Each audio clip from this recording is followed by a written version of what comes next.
সময় আল্লাহ দুজন ব্যক্তিকে তার সামনে দাঁড় করাবেন এবং বলবেন, তোমরা দুজনই পৃথিবীতে খুব বেশি গুনাহ করে ফেলেছ, এবার তোমরা দুজনই জাহান্নামের দিকে যাও।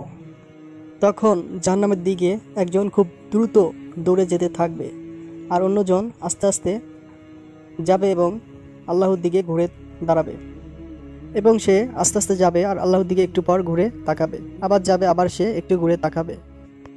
মহান রব্বুল আলামিন দুজন ব্যক্তিকে পুনরায় তার কাছে ডাকবেন। যে ব্যক্তিটি দৌড়ে জাহান্নামের দিকে যেতে ছিল তাকে জিজ্ঞেস করা হবে, জাহান্নামের দিকে এত দৌড়ে কেন যাচ্ছ? সে আল্লাহকে বলবে, দুনিয়াতে আপনার কোনো হুকুম আমি পালন করিনি, আজ আপনি যে হুকুম দিয়েছেন সেটা আমি পালন করার চেষ্টা করছি। অতঃপর আল্লাহ ধীরে ধীরে যে ব্যক্তিটি যাচ্ছিল তাকে জিজ্ঞেস করবে, তুমি ধীরে ধীরে কেন যাচ্ছিলে?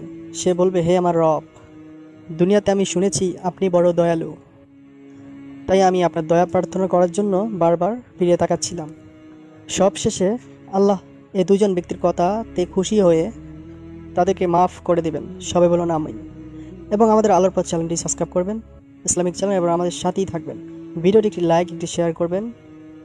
নেক্সট ভিডিও দেখার জন্য চ্যানেলটি সাবস্ক্রাইব করে সাথেই থাকবেন। আল্লাহ হাফেজ।